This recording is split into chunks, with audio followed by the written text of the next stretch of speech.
we go. Says Shar Bitachon. There's another principle we have to know. You have to know that Hashem is observing you. Nothing is hidden from him. Right? The Gemara says that why is the Ganav punished more than Gazlan? What's the difference of Gazlan? Gazlan is a guy who robs people in broad daylight. Ganav, he goes in secret.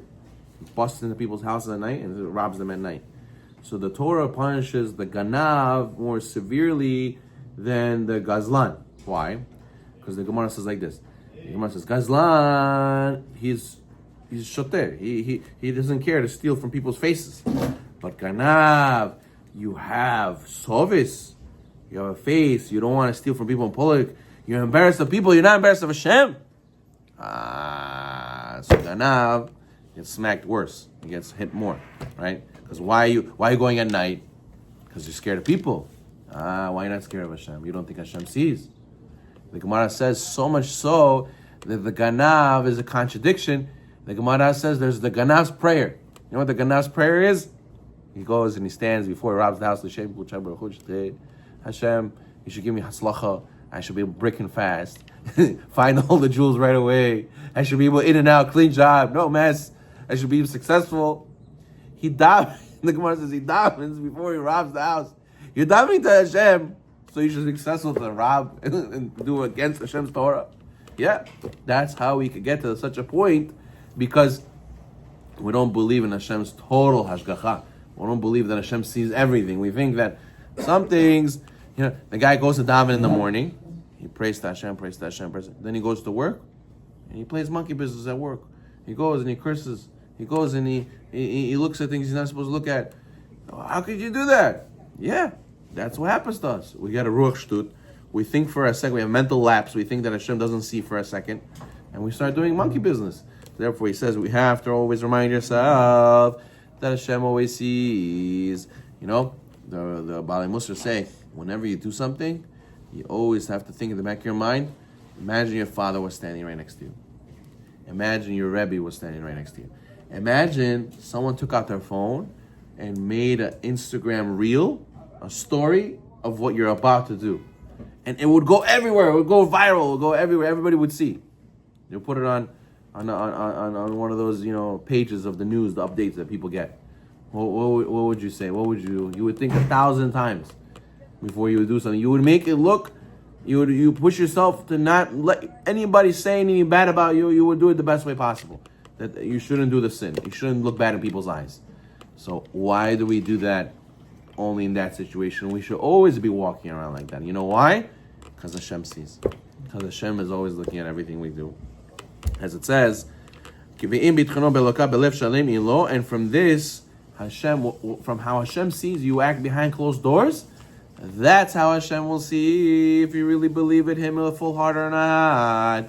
The people who go behind closed doors, they look religious and they go in front of everybody, but then behind closed doors, they do Hashem Yerachem. Hashem sees you do not have bitachon with a full heart. You do not have emunah with a full heart. Why are you doing this? You think I don't see?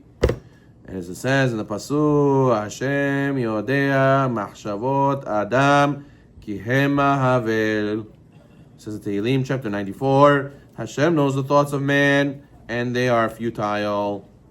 The one who resides in the heart, he understands. You alone know the hearts of all people. That's why we said that a person has to realize that Hashem is always looking. The Chavetz Chaim Alav Shalom used to say, when they came out with the recorder, the first early prototypes of the recorder, he says, I got a big musar from this. Why? He says, because really, Pirkei Avot says this. Ayin ro'ah, ozen shomat. Hashem sees and Hashem hears. All your deeds are getting written in Shammai in the book of Chronicles. And it will be shown to you after 120. And now Hashem gave us a physical representation. Look, the recorder. Hashem had this already from the beginning of time. Now Hashem gave us a physical representation in this world. Now you'll be able to understand how is it possible in Shammai everything gets recorded. Because look, you see, we have recorders now. Now we have video cameras. Now we have We have a crazy technology, face recognition, all this kind of stuff. We have to realize that this already was existing from before. Hashem already had this. This is us to give us a lesson and internalize that this is really real. And when you get this clear that Hashem is always looking, you will realize that it is improper for him to claim with words that he trusts in Hashem,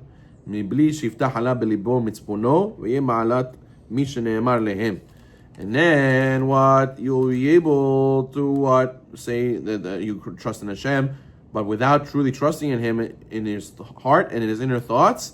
Were he to do so, he would be on the level of who it says, "Befiv sfatav kibduni, libor hakmimeni." With his mouth and his lips, he honored me, but with his heart, he was distant from me. The people who talk and walk and act like they have bitachon, Hashem says, with your lips, you give me lip service. You come to shul, and you come to learn, and you make it look like an image, and then I know deep down, behind closed doors, your heart is distant from me. You don't act like the guy you present yourself as. That's why, what's our Yitzhara in this exile? The exile we live in is a dome, right? This is Esav. What's the animal that represents Esav? Chochke, pig. Everybody's very against chochke. Never I will eat chochke. Oh, pig, treif, chazer. Oh my gosh.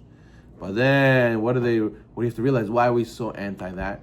We're so anti-pig because pig has split hooves, but doesn't chew its cud. On the outside, he looks kosher. On the inside, he's treif. And that's a lesson for all of us. We should not be wearing a costume. In Russian, they say suit, costume.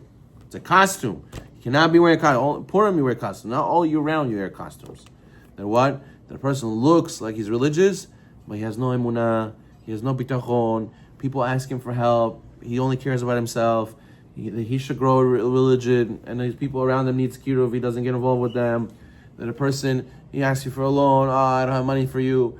A person, behind closed doors, he sends his kids to yeshiva, but at night he watches and all these things he's not supposed to watch, all these movies. He's going in places in the city where he's not supposed to be going. And what? Hashem says, his lips were close to me. He looks like he's close to me, but his heart, I see. What, do you think you could play baloney with me? I see where your heart is. So therefore, we should all take upon ourselves to say, if we really believe in Hashem, you believe in Hashem when people are looking, and even when people are not looking. Some people, they're very worried about, what are people going to say? What are people going to say? We have to be worried about, what is Hashem going to say? Baruch Adonai.